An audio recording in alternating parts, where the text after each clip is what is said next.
அனைவருக்கும் வணக்கம். இந்த பதிவில் நம்ம எதை பற்றி பார்க்க போகிறோன்னு தெரிஞ்சுக்கிறதுக்கு முன்னாடி மறக்காமல் நம்ம சேனலை சப்ஸ்கிரைப் பண்ணிக்கோங்க. கூடவே பெல் பட்டனையும் கிளிக் பண்ணிவிட்டு ஆளுங்கிற ஆப்ஷன் கொடுத்துட்டிங்கன்னா நான் போடுற வீடியோக்கள் எல்லாமே மிஸ் ஆகாமல் நோட்டிஃபிகேஷனில் வந்துடும். இந்த பதிவு ரொம்ப ரொம்ப முக்கியமான பதிவு, அவசரமான பதிவு, அவசியமான பதிவு அப்படின்னே சொல்லலாங்க. எதை பற்றிய பதிவு அப்படின்னு பார்த்திங்கன்னா, இன்றைக்கி நமக்கு பல அற்புத சேர்க்கைகள் ஒன்றா சேர்ந்துருக்கக்கூடிய நாளாக அமைஞ்சிருக்குதுங்க. இன்றைக்கி என்னென்ன சிறப்பு இருக்குது அப்படின்னு பார்த்திங்கன்னா, இன்றைக்கி ஜூன் மாதத்தின் 25ஆம் தேதி, ஆனி மாதத்தின் 11ஆம் தேதி நிறைஞ்ச புதன்கிழமையாக இருக்குது. பொன் கிடைச்சாலும் புதன் கிடைக்காது அப்படின்னு சொல்லுவாங்க. மேலும் இந்த புதன்கிழமை அப்படிங்கிறது மகாவிஷ்ணு வழிபாட்டிற்கும் அவர் அதிதேவதையாக கொண்ட புதன் பகவான் வழிபாட்டிற்கும் ஏற்ற ஒரு நாளாக கருதப்படுது. இந்த நாளை மேலும் விசேஷம் சேர்க்கும் விதமாக ஆனி மாதத்திற்குண்டான அமாவாசை திதியானது இருக்குதுங்க. அதாவது ஆனி மாத அமாவாசையை நம்ம ஆஷாட அமாவாசைன்னு சொல்லுவோம். சக்தி வாய்ந்த இந்த அமாவாசையானது நேற்று மாலை 6:57 தொடங்கிடுச்சு. இன்று மாலை 5 மணி அப்படிங்கும்போது நிறைவடைஞ்சுது. சரி, இப்போது அமாவாசை தான் முடிஞ்சிருச்சே, அப்புறம் எதுக்காக அமாவாசை பரிகாரம் நாங்கள் செய்யணும் அப்படிங்கிற மாதிரி உங்களுக்கு ஒன்று தோணும். இது அப்படி கிடையாது. இன்றைக்கி சூரிய உதயத்தின் போது அமாவாசை திதி இருக்குது அப்படிங்கும்போது நாம் இந்த முன்னோர் வழிபாடு தர்ப்பணம் கொடுக்கறதெல்லாம் தான் அந்த திதி முடியறதுக்குள்ளே அப்படிங்கிற மாதிரி கணக்கு வச்சுக்கணும். இப்போ நான் சொல்லக்கூடிய இந்த பரிகாரத்தை நீங்கள் இன்றைய நாள் முழுவதுமே பயன்படுத்திக்கிட்டு எப்போ வேணாலும் செய்யலாம். அது மட்டும் இல்லாமல் இன்றைக்கி அமாவாசை மட்டும் கிடையாதுங்க, தேவதை எண்களுடைய சேர்க்கையும் அமைஞ்சிருக்குது. என்னென்ன அப்படின்னு பார்த்தீங்கன்னா 25 அப்படிங்கிற சேர்க்கை அமைஞ்சிருக்குது. அதாவது 25 அப்படிங்கிறது தேதியிலையும் வருஷத்துலேயும் ஒரே நம்பர் ரிப்பீட் ஆச்சுன்னா அது ஒரு ஏஞ்சல் டே அப்படின்னு சொல்லுவோம். அடுத்தது இதனுடைய கூட்டுத்தொகை பார்த்திங்கன்னா 7 அப்படின்னு கிடைக்கும். இதுவும் அற்புதமான பணவரவை ஏற்படுத்தி தரக்கூடிய எண்கள் அப்படின்னு சொல்லலாம். இவை தவிர மாஸ்டர் ஏஞ்சல் நம்பர்னு சொல்லக்கூடிய 1176 அப்படிங்கிற எண்ணுக்கான சேர்க்கையும் இந்த நாளில் நமக்கு அமைஞ்சிருக்குது. அது எப்படின்னு கேட்டிங்கன்னா, இன்றைக்கி ஆனி மாதத்தின் 11ஆம் தேதி. இங்கே நமக்கு 11 அப்படின்னு கிடைக்குது. அடுத்தது 7 அப்படிங்கிற நம்பர் இந்த தேதியினுடைய கூட்டுத்தொகையில் கிடைக்குது. அடுத்தது 6ங்கிற நம்பர், இது ஜூன் மாதம் அப்படிங்கிறதுனால ஜூனுங்கிறது 6வது மாதம். அப்போ இங்கே நமக்கு கிடச்சிருது. இந்த சேர்க்கை இன்றைக்கி இருக்குது அப்படிங்கிறத நம்ம சேனலில் தான் முதன்முறையாக சொல்கிறோம் அப்படிங்கிறத இங்கே நான் சந்தோஷமாக எடுத்துக்கிறேன். அதனால் இத்தனை சிறப்புகளும் இருக்கிறதுனால தான் நான் இந்த பரிகாரத்தை உங்களையே இந்த நாளில் இரவுக்குள்ளாரையாவது செய்யுங்க அப்படின்னு சொல்கிறேன். சரி, என்ன பரிகாரம் யாரெல்லாம் செய்யலாம் அப்படின்னு பார்க்குறதுக்கு முன்னாடி ஏஞ்சல் நித்திகாவை பற்றி நம்மளுடைய சேனலில் ஏற்கனவே 2 வீடியோக்கள் போட்டிருக்குறேங்க. அதில் ஒன்று பார்த்திங்கன்னா ஒரு மெத்தடு சொல்லி கொடுத்துருப்பேன். அந்த மெத்தடு படி கூப்பிட்ட நிறைய பேர்த்துக்கு ஏஞ்சல் நித்திகா பண உதவி செஞ்சுருக்காங்க. அவங்க எல்லாருமே அவங்க அடைஞ்ச பலனை கமெண்ட் பண்ணியிருந்தாங்க. அந்த கமெண்ட்டில் நான் குறிப்பிட்டதெல்லாம் நான் ஸ்க்ரீன்ஷாட் எடுத்து அதை போஸ்ட் பண்ணியிருந்தேன். இவை தவிர நிறைய பேர் பாசிட்டிவ் கமெண்ட் கொடுத்துருக்காங்க. ஆனால் இன்னும் சிலருக்கு கூப்பிட்டு அவங்க வரல அப்படிங்கிற மாதிரி சொல்லியிருந்தாங்க. அவங்கெல்லாம் ஒரு குறிப்பிட்ட ஒரு வரியை சொல்லுங்கள் அப்படின்னு சொல்லி ஒரு வீடியோ போட்டிருந்தேன்.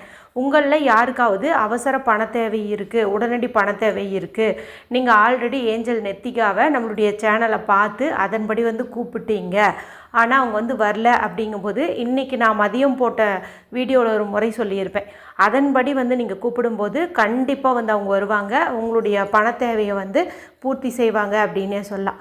இந்த வீடியோ முடியும் போது வரக்கூடிய எண்டு ஸ்க்ரீனில் அந்த வீடியோவோட லிங்க் கொடுக்குறேன், மறக்காமல் பாருங்கள். அற்புதமான வாய்ப்பு, தவற விடாதீங்க. சரி, இப்போ இந்த பதிவை தொடர்ந்து பார்க்கலாம்.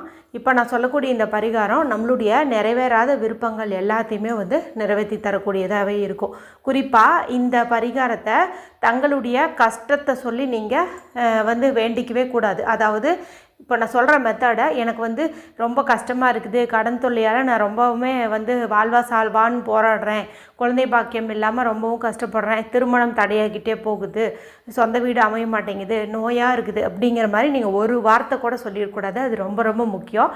எல்லாமே பாசிட்டிவாக மட்டும்தான் நீங்கள் நினைக்கணும்.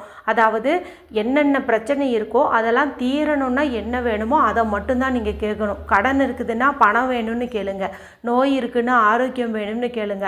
இதுபோல் அதை தீருவதற்கு என்ன வேணுமோ அதை தான் நீங்கள் கேட்கணும். அது கொஞ்சம் ஞாபகம் வச்சுக்கோங்க.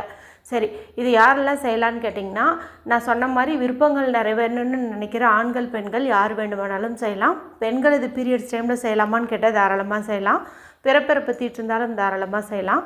வீட்டில் அசைவம் செஞ்சுருந்தீங்க சாப்பிட்ருந்தீங்க அப்படின்னாலுமே தாராளமாக செய்யலாம். இதுக்கு தேவையான பொருட்கள் என்ன அப்படின்னு பார்த்திங்கன்னா, ஒரு சிறு துண்டு பச்சை கற்பூரம் வந்து எடுத்துக்கோங்க. இந்த பச்சை கற்பூரத்துக்கு நம்ம நினச்சதை நிறைவேற்றி தரக்கூடிய சக்தி வந்து உண்டு. அதனால் ஒரு சிறு துண்டு இருந்தது அப்படின்னா அதை வந்துட்டு நீங்கள் எடுத்துக்கோங்க. அடுத்தது மொட்டோடு இருக்கிற மாதிரி முழு கிராம்பாக நீங்கள் ஒன்று எடுத்துக்கிறது நல்லது. ஏன்னா இந்த கிராம்புக்கும் நம்ம சொல்கிறதெல்லாம் நிறைவேற்றி தரக்கூடிய சக்தி வந்து உண்டு. நம்மளுடைய கஷ்டங்களை போக்கக்கூடிய சக்தி வந்து உண்டு. ஒருவேளை இந்த வீடியோ பார்க்கும் சமயத்தில் உங்ககிட்ட வந்து பச்சை கற்பூரம் வீட்டில் இல்லை அப்படிங்கும்போது நீங்கள் என்ன பண்ணணும் அப்படின்னு பார்த்தீங்கன்னா, ஒரு சின்னதாக சூடம் இருக்குல்ல வீட்டில், நம்ம கற்பூரம் அரத்தி காட்டும்ல, அதை வந்துட்டு எடுத்துக்கோங்க. பச்சை கற்பூரம் வீட்டில் இருந்துச்சுன்னா அதுக்கு தான் நீங்கள் வந்து முக்கியத்துவம் கொடுக்கணும். அது ஒரு துண்டு, கிராம்பு ஒன்றுன்னு எடுத்துக்கோங்க. அது இல்லாதவங்க மட்டும், உண்மையிலேயே அது இல்லாதவங்க மட்டும் சூடத்தையும் ஒரு கிராம்பையும் வந்து எடுத்துக்கோங்க. அடுத்தது ஒரு பேனா எடுத்துக்கோங்க. ரெட் கலர் லிங்க் வரக்கூடிய பேனா, ஸ்கெட்ச் பென்சில், மார்க்கர் எது எடுத்துக்கிட்டிங்கனாலும் ஓகே தான். இதை வந்து எடுத்துக்கோங்க. மற்ற விருப்பம் நிறைவேறணும்னு நினைக்கிறவங்க ரெட் எடுத்துக்கோங்க. பண தேவை மட்டும்தான் இருக்குது அப்படிங்கிறவங்க பச்சை நிறம், அதாவது க்ரீன் கலர் வந்து யூஸ் பண்ணிக்கோங்க. இந்த 2 கலரில் ஏதாவது ஒன்று எடுத்துக்கோங்க. நான் சொன்ன இந்த பொருட்களையும் எடுத்துகிட்டு அமைதியான இடத்துல உட்காந்துக்கோங்க. யாருக்கிட்டேயும் பேசாதீங்க, டிவி பார்க்காதீங்க, மொபைல் பார்க்காதீங்க. மனசை நல்லா ரிலாக்ஸ் பண்ணிக்கோங்க. அதன் பிறகு உங்களுடைய 2 உள்ளங்கையும் நல்லா தேய்ச்சி அதில் வரக்கூடிய இந்த வெதுவெதுப்பான சூட்டை உங்களுடைய உச்சந்தலையிலையும் கண்கள்லையும் ஒத்திக்கோங்க. அதன் பிறகு உங்களுடைய இடது கையில் இந்த கட்டை விரலுக்கு கீழே உள்ள இந்த பகுதியில் எனர்ஜி சர்க்கிள் கேப்பில் அது மாதிரி ஒரு வட்டம் போட்டுட்டு அந்த வட்டத்துக்குள்ளே 1176ங்கிற நம்பரை வந்து எழுதுங்க. இந்த நம்பரானது பெருமாளுடைய எனர்ஜியை அட்ராக்ட் பண்ணி தரக்கூடிய ஒரு நம்பர்னு சொல்லலாம். அது கரெக்டாக இன்றைக்கி பெருமாள் வழிபாட்டுக்குரிய ஒரு புதன்கிழமை நாள்லேயே வந்திருக்கிறது சிறப்புன்னு சொல்லலாம். மகாவிஷ்ணு, பெருமாள் எல்லாரும் ஒன்று தான். அதனால் இந்த நாளில் நம்ம இந்த எண்ணெய் பயன்படுத்துறது சிறப்பு தான். இதுக்கு கீழே ஒரு வார்த்தையில் வர மாதிரி உங்களுடைய வேண்டுதலை வந்து எழுதுங்க. பணமா, வேலையா, எது வேணுமோ அது எழுதுங்க. பணம் சம்மந்தப்பட்டவங்க வந்து பச்சை நிறத்தில் வந்துட்டு எழுதுங்க. மற்ற தேவைகள் இருக்கிறவங்க சிவப்பு நிறத்தில் வந்து எழுதுங்க. இவ்வளவு தான். எழுதி முடிச்சுட்டு இப்போ இந்த இடத்துல அந்த ஒரு சூடத்தையும் கிராம்பையும் வச்சுக்கணும். வலது கை கண்ணும் மூடிக்கணும். இப்போது உங்களுடைய கோரிக்கையை நிறைவேறிட்டது மாதிரி சொல்லி அந்த நம்பரையும் சொல்லி நன்றின்னு வந்து சொல்லுங்கள். ஒரு உதாரணத்துக்கு உங்களுக்கு ஒரு 3 லட்சம் பணம் வேணும்னு வச்சுக்கோங்களேன். நீங்கள் வந்துட்டு 3 லட்சம் பணம் கிடைத்து விட்டது, நன்றி 1176 அப்படின்னு சொல்லுங்கள். நல்ல சம்பளத்தில் நல்ல வேலை கிடைத்து விட்டது, நன்றி 1176 அப்படின்னு வந்து சொல்லுங்கள். இல்லை தேங்க்யூ 1176ன்னு சொன்னீங்கனாலும் ஓகே தான். இது சொல்லி முடிச்ச கையோட கண்களை மூடி, உங்களுக்கு நிஜமாகவே நல்ல வேலை கிடச்சிருச்சு, அதிகப்படியாக சம்பளம் வாங்குறீங்க, நிஜமாகவே இப்போ உங்கள் கையில் 3 லட்சம் இருக்குது, அந்த பணத்தை வச்சு நீங்கள் எதுக்காக கேட்டிங்களோ அந்த தேவைகளை பூர்த்தி செஞ்சிட்டீங்க, இந்த மாதிரி கற்பனை பண்ணுங்கள். அதன் பிறகு இதை வந்து உங்களுடைய தலகாணி கடியில் வச்சுட்டு தூங்குங்க. கிராம்பு, கற்பூரம் 2யுமே தலகாணி கடியில் வச்சுட்டு தூங்குங்க.